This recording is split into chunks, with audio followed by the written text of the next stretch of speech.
Hello and welcome to CHGO Fire. I'm Alex Campbell, and I can't believe it either, but the Chicago Fire might actually be good.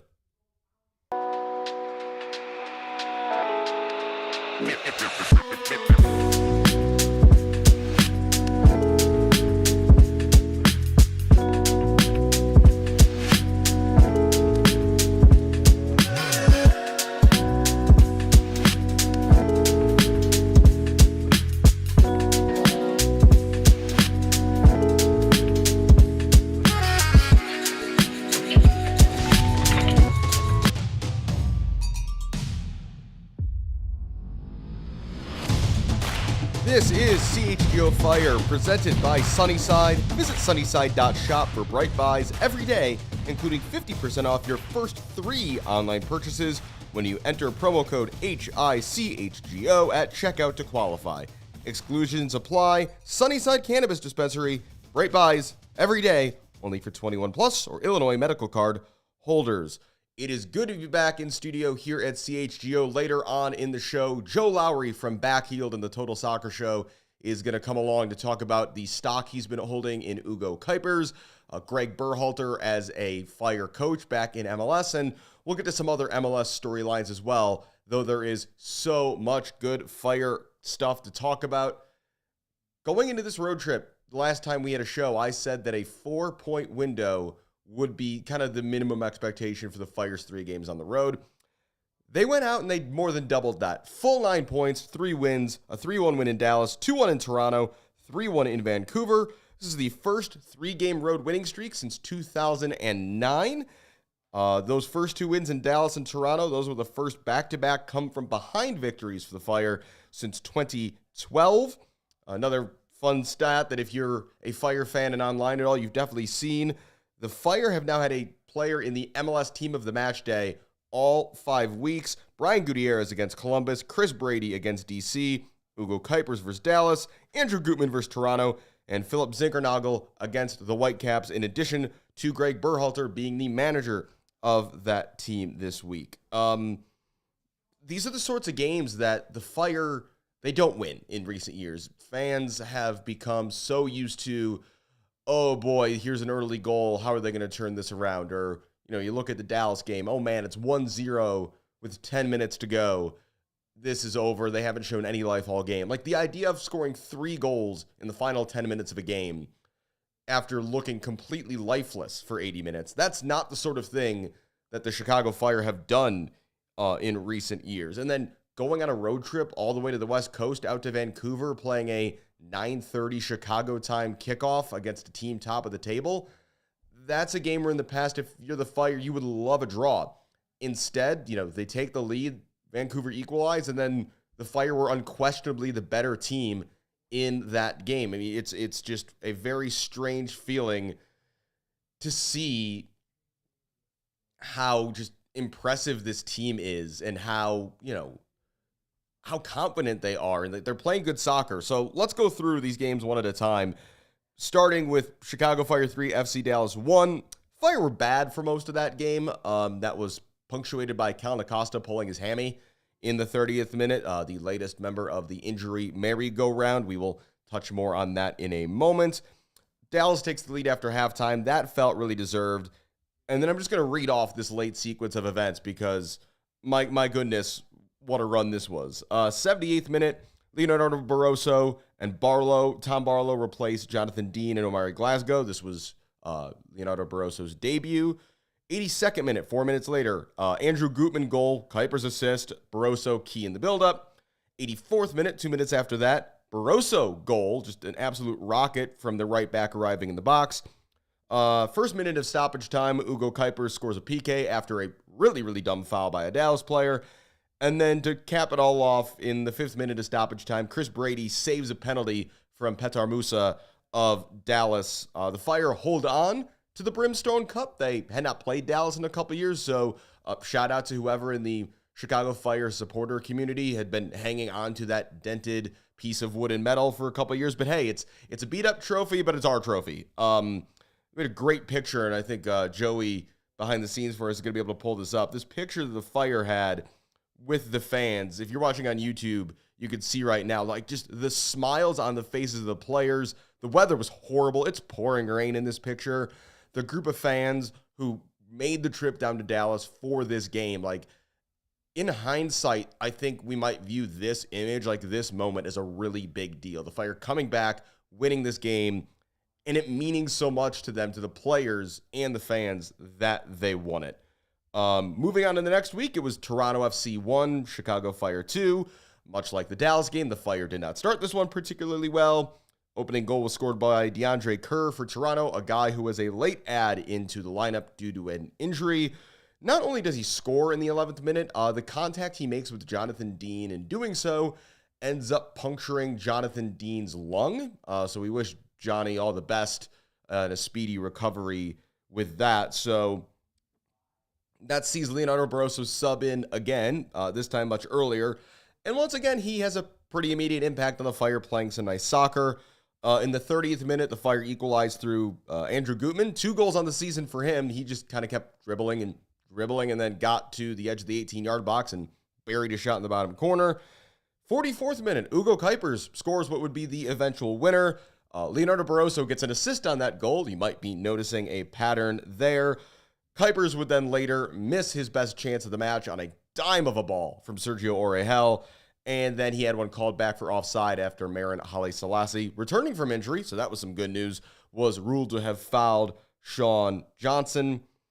And then honestly, maybe the most impressive thing about that Toronto game was the Fire saw it out confidently. You think back to the DC United game a few weeks ago where DC scores that ridiculous bicycle kick on the last kick of the game. Fire fans have never seen a comfortable lead in recent years. It's just not something the Fire have done. So to see, yes, it's against Toronto. Yes, everybody who's not Toronto should beat Toronto this year, except maybe Montreal. More on them later. You still got to do it. And for the Fire to confidently, without just totally packing it in, see out a game and wind down the clock, that was awesome. So that was really impressive to see. So that's back-to-back come from behind wins.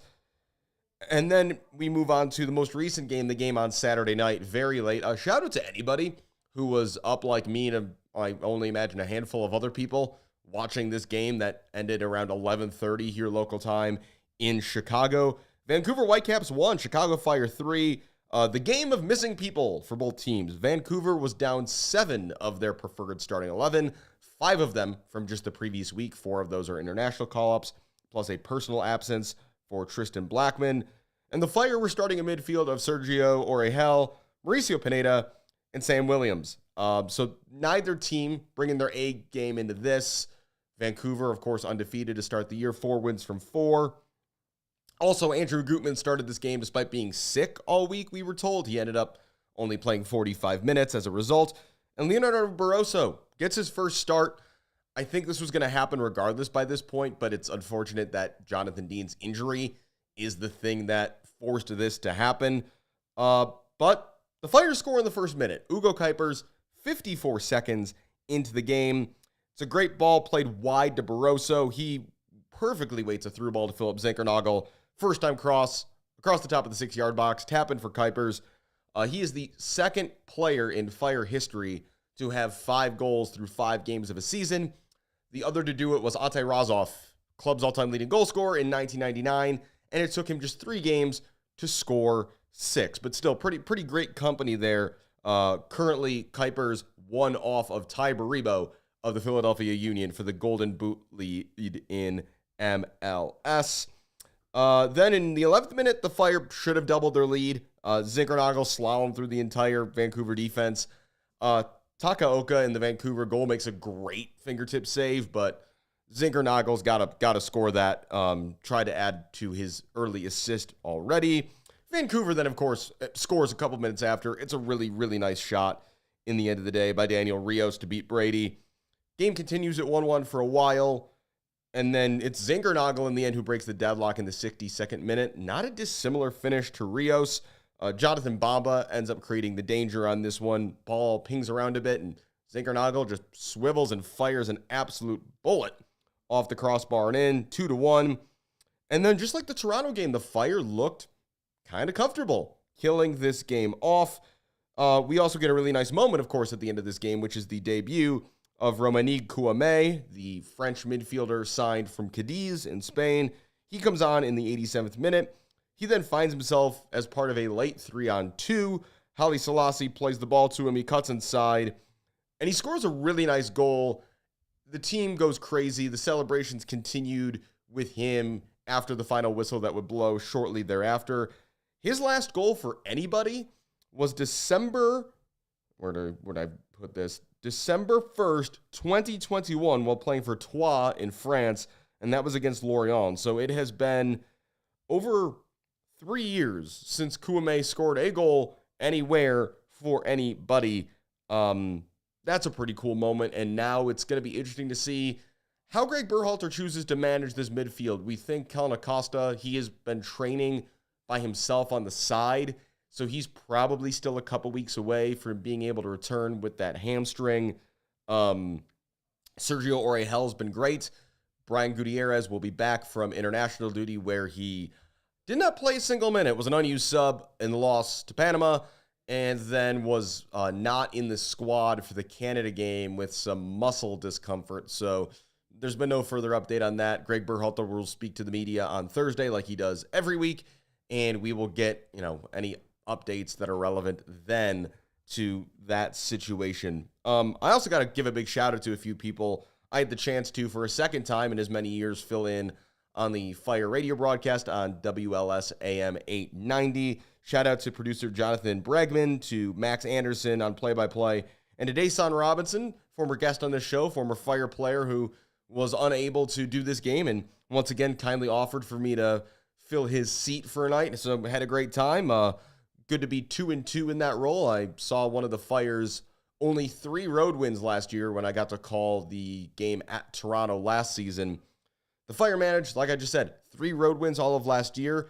They've won 3 road games since we last had one of these podcasts. I mean, that is kind of a crazy thing to say, and the just relativity of it all is just really, really bizarre. The Fire coming up this week, they're home against Montreal. There is no such thing as a free win for the Fire or a free win in MLS. This is going to be about as close as it gets. Montreal will have an interim coach on the sidelines as they dismissed Laurent Courtois earlier this week. That team is bad, and it's not Courtois' fault at all. Congrats to him on what I hope is a nice lump sum payout for him to go enjoy not working for Joey Saputo anymore. And yeah, so Montreal they're struggling mightily. And then, of course, you've got a trip to the New York Red Bulls the week after that. And the Stars then, of course, might be aligning because April 13th, 2 weeks from this weekend, it's the Fire against Lionel Messi, maybe, and friends, and Inter Miami. Even if Messi isn't there, obviously Miami's a very good team. Like the Fire, they're right near the top of the table in Major League Soccer right now. Also, I think, and we'll talk more about this with Joe Lowery of Backheeled in a few minutes, Hugo Cuypers, he is the $12 to $15 million striker that Fire fans were promised. He's a guy who, already he looks like he's going to easily be on pace for 20 goals this season. And we said in the offseason when Bamba and Zinkernagel were signed that the biggest beneficiary of those moves was going to be Hugo Cuypers. And we're seeing that already. Leonardo Barroso, in his limited minutes, is already proving to be a really valuable addition on offense, and the hope is he can hold his own defensively. Eric in the chat asks, is that a Fire Stars doubleheader in June? Yes, that has been confirmed, I think, since we were last on. It's June 14th, Fire and Stars doubleheader, Soldier Field. Stars are up first. They are playing the Seattle Reign, and I want to say that is the Fire against Orlando City, but do not quote me on that. That should be regardless of how the Stars are doing, and you can tune in today for our first CHGO Stars episode of the season for it's going to be probably a less positive overall conversation than this podcast. Also got to give Gregg Berhalter his flowers. Yes, you were playing a Vancouver team that was severely, severely depleted, but really cool night for him and his family as his son Sebastian has had an excellent start to this season and was probably Vancouver's best overall player on the night. He's maybe been their best player so far this season. So a cool moment for their family. They had a whole lot of people out there in Vancouver to watch the game who had made the trip from Chicago and elsewhere. But, a meaningful night for Berhalter to cap off what's really been a fantastic start to the season. And when you juxtapose that with how things are going right now for the U.S. men's national team, I wouldn't say that I would assume Gregg feels vindicated, but I think there's got to be some, at least minor satisfaction in the knowledge that Gregg, he's landed in a spot here in Chicago where it seems clear he's able to have a pretty immediate impact. Yes, the squad has changed a bit from the offseason, but it's been the way this team has been able to cope with injuries that continues to be just phenomenally impressive this season. And the question is, how good can this team look when they are at full strength? I think that is really the $1 million question, because the really $1 million question here, because once they're full strength, is this team going to look even better? And I think it's going to be good to get Joe Lowery from Backheeled and the Total Soccer Show's thoughts on this in a few minutes here, because again, it's great for anybody here around Chicago to have this sort of impact, but again, it's tuning into other podcasts and saying and hearing people talk about the Fire and say nice things about the Fire. I think that's really kind of the biggest change that's just been very surreal for this entire experience, to be honest. Just this entire season has been, it's weird to see things turn in this manner, for the team to play as good of soccer as they've played. I think we've got Joe coming through on the other end here. We'll get him pulled up in 1 second. Sorry for the slight delay there. Yeah, while he's coming in, we could do two things. We could talk more about Sunnyside, or I don't know. My question for you a little bit is, I'm seeing some comments. I'll be very fair. I haven't gotten to see a match yet this year. But when I see in the comments that the youngins are starting to get it together, and then you see the success that they have on the road, just like big picture, like what can that do for young players on the team when you go on the road, get that camaraderie going a little bit, like. What can that do big picture for a team? I think it's the combination that, again, Berhalter has shown that he believes in the young players on this team, and that's something that I and other people had called for a lot in, the last couple of seasons, is that, this team is struggling. Why aren't we seeing more of the kids? Why are they not getting a chance? I mean, Orihell's been the best example of that, of a kid who's been around for, a few years now and just hasn't gotten a look in, and now is getting that under Berhalter. A guy like Barroso gets brought in, 19 years old, and immediately has a really big role. Gutierrez, when he's been on the field, has looked really good. But yeah, there's to your point, Joey, there's a lot of things that have combined that I think should give fans confidence and should provide should give fans confidence and should provide a lot of hope that this is really headed in the right connection. I think we're still trying to get Joe in here. I believe he's joined and is somewhere behind the scenes here. Sorry for the slight delay on that end. But again, I mean, when looking ahead for the Fire, the other thing is their schedule is about to get really tough. Really tough in April and May.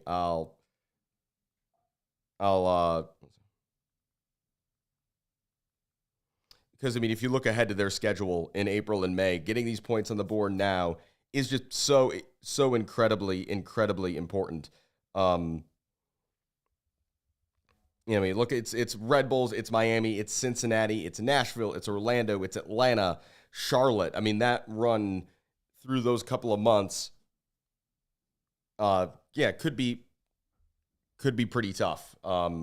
I think particularly. Apologies for some technical difficulties here on our end. Yeah, we've got a guest that's in the waiting room, but so let's see if we can figure that out.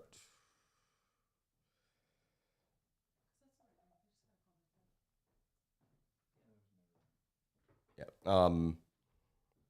No, because again, it's Joe's one of the people on a podcast, Total Soccer Show in particular, who they have spent a lot of time, the past couple weeks noting how well Berhalter and the Fire are doing, having Joe go out and call back in, and hopefully that can fix the issue. Whatever we've got going on behind the scenes. Again, a big shout out to Sunnyside for being the presenting sponsor today. We're going to be bringing Joe also in on the Hooters hotline, and another great partnership that is new here to CHGO. Really happy to have them on board, and it's kind of crazy to keep up with all the support we get here in the West Loop studio. Always really appreciative of all the people who can make this show possible.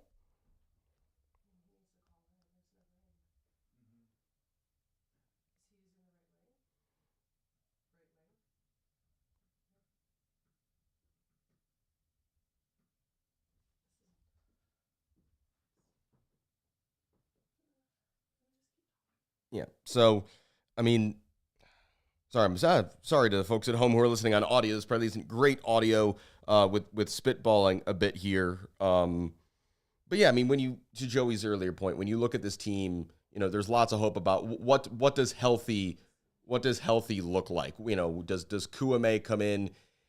He probably comes in next week maybe and starts instead of Pineda in place, in that Kellen Acosta spot. And then the question is, when Gutierrez, Orihel, Acosta, Kouame are all available, what happens next? Big shout out to the whole team here at CHGO trying to help us troubleshoot through whatever the reason is we can't see Mr. Lowery, but hopefully we'll have time to still get him in for a couple of minutes here. I just heard a jingle of some sort. We're just testing that the link does actually work. So yeah, we're working on that because, I mean, definitely there's, in the context of MLS right now, the Fire are one of the, really standout teams of the season so far. Nashville SC, also a team that's way overperforming over Gregg Berhalter's former assistant BJ Callahan. That's been really cool to see. Meanwhile, you've got the likes of, Cincinnati, who have really struggled so far this season. They're having big midfield issues of the kind you would expect the Fire to be having with all the rotation and the absences that we've had here in Chicago. So hold on, hold on. We are scrambling a bit here. Again, we will clean this up and post for the audio audience. So for the video audience, our apologies that this has been a bit bumpy. But hey, Alex, at least opening day for the White Sox is in 2 days. Oh, thank you, Sean right? Anderson. Yes. Yeah, we're wearing the Sox hat today to acknowledge that. And look at all that sweat. Yeah, aren't you having fun? Yes, that baseball does start this week. The Fire being good is another way to help me ignore that reality, because I'm not excited for that at all. And they're actually good. Again, this is a novice soccer football watcher. Are the Fire actually good? I mean, that's the thing, is it seems like they might actually be good. Joe Lowery is now trying again to call in. He said he just tried that new link we uploaded to him. It's not on our end. Yeah, so I think I don't think we're having an in-office issue. I think we're having an eCam technology website issue. So yeah, I think we might have to just spitball on it for now, unless I bring him in as on my cell phone and put him over the speaker. Yeah, so I think we can try a couple more things. But yeah, definitely wanted to talk about the way that, Philadelphia, a team, like the Fire, really younger than the Fire. And they've been surprisingly really impressive, despite the fact that they lost their longtime coach, Jim Curtin, that they, lost several, key players. And then on the other end, you've got teams like the LA Galaxy, defending MLS Cup champions. They've been absolutely horrible. Just a total mess. Yes, they've got injuries. Ricky Puig, in particular, probably their most important player, missing for most of the year. But, man, it's wild to see the table be turned upside down in a few ways, like we have seen it. And obviously, but whether it's guys like Cuypers coming good, whether it's, Berhalter just seemingly infusing something new into this team, whether it's new signings, raising the level. I mean, I think it's okay to, not believe, to Sean's comment there, is this team actually good? I think lots of people said last year, they looked at the transfer window and it was like, oh, this team should be better. And then this team got worse somehow last season. And so I think people are hesitant to believe, but there's lots of good signs. Shout out to Eric in the chat asking, how does the Fire Academy right now stack up? Really impressively, the amount of kids in the Fire Academy that are getting called into U.S. Youth and National Team camps, I can't remember it ever being this high. Robert Turdian, who recently signed a homegrown deal, young midfielder, is kind of the highlight of that class. But if you look at guys like Vitaly Haylt and Christopher Cups, and there's, the list goes on and on of guys who are getting called into these youth national team camps. So that's really promising, too, to see that not only is there more youth in the first team, this should keep coming. Shout out to Tim, who asks, what do you see as our chances in the Open Cup? So it depends how seriously the Fire want to take the Open Cup. It's one of those things where, there's not that many MLS teams in it. Preseason, the favorite of those MLS teams would probably have been Charlotte, given how high everybody was on them this year. Obviously, the Fire have a lot of history in that competition, 4-time champions. They want to be the first team to get to 5. So organizationally, I would expect them to probably take it pretty seriously. Also, given the fact that they might be higher up in the table than they expected to be, I think it's going to depend on what's the health of the team at the time. Who do you draw in the first round, and isn't an opponent that you can rotate a lot against and give a lot of the stars a break for as long as you can? But no, if the Fire find themselves in the quarterfinals, in the final stages of the Open Cup, I think they're going to want to go out and win it. I think they're going to want to go out and win it and, make a statement, because I think for this team to bring home a trophy of any sort would be just a tremendous, tremendous accomplishment. And I think that's something that's worth, going after. You would take finishing 6th or 7th in the Eastern Conference and winning the Open Cup instead of 3rd or 4th and not winning it. I think that's the way I would put it. And so, I think that's the sort of thing that once the Open Cup is, part of the Fire schedule, and that's still, several weeks away, we can ask Gregg Berhalter and say, hey, how do you view this tournament as a guy, he's a guy who played in the league, he's played in the Open Cup, he knows that it's important to the Fire historically. So, I think that's the sort of thing where we got to wait and see, but I do think it's going to be something the Fire value as important. The other thing that's potentially on the horizon is if Brian Gutierrez or, hey, maybe Chris Brady get called into the Gold Cup for the U.S. men's national team this summer. That's going to be a tournament where a lot of the A-team guys, the European guys, aren't going to be available. They'll be on summer break for the national team. So if guys like Guti and Brady get called in, that's a tremendous opportunity, but it's also going to mean they can miss 3 or 4 games for the Fire in the middle of the summer, and that can affect how your long-term planning and how things all look. Heck, we might have to go beyond the U.S. men's national team. If Hugo Cuypers, is on pace to be a 20-25 goal scorer this year, there's nothing saying he can't get a Belgium call-up. Jonathan Bamba's been around the Ivory Coast squad in the past. That's a guy who can get called back in to a national team. There really is, a lot of possibilities that success breeds some problems sometimes you have to deal with, particularly from a squad concern.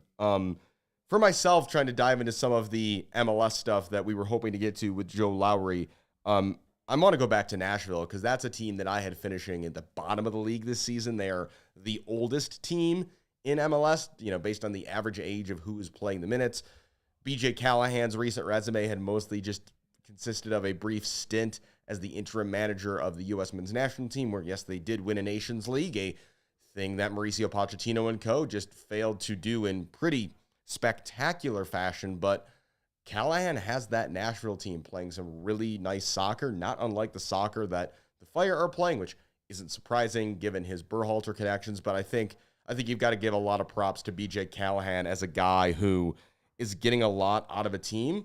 And then you look at what Bradley Carnell is doing in Philly, a guy who kind of made that big splash with St. Louis where they went on that really remarkable unbeaten run to begin their life in MLS, and then things kind of tailed off from there. But, the way he's been able to go right into Philly and try to change their identity a bit, they've always been a team under Jim Curtin who was playing that Red Bull style of soccer, that high energy, high pressing, go, go, go, go, go all the time. And it's a different identity, but it's working for them so far. There might be a bit of a new manager bounce thing going on there. You've got to take that into account with the Fire as well, especially as the schedule is going to get tougher. But again, that's why it's all about getting the points on the board right now when the schedule is, a bit easier. No one's going to remember in 4 months that Vancouver didn't have half their starting lineup for that game. No one's going to care about things of that nature and about how, Toronto's terrible. Yeah, sure, but there are games you should win, and that has not been the case much for the Fire in the recent past.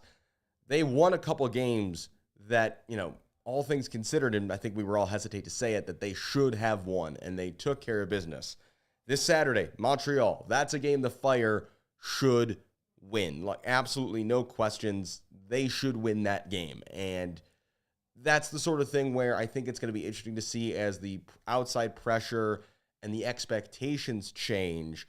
That's something else for Gregg Berhalter and his staff to manage. How do you manage those expectations? How do you go with the ups and downs of a season, whether it's, wins, losses, whether it's losing guys to, injury or to international call-ups or what else might have you.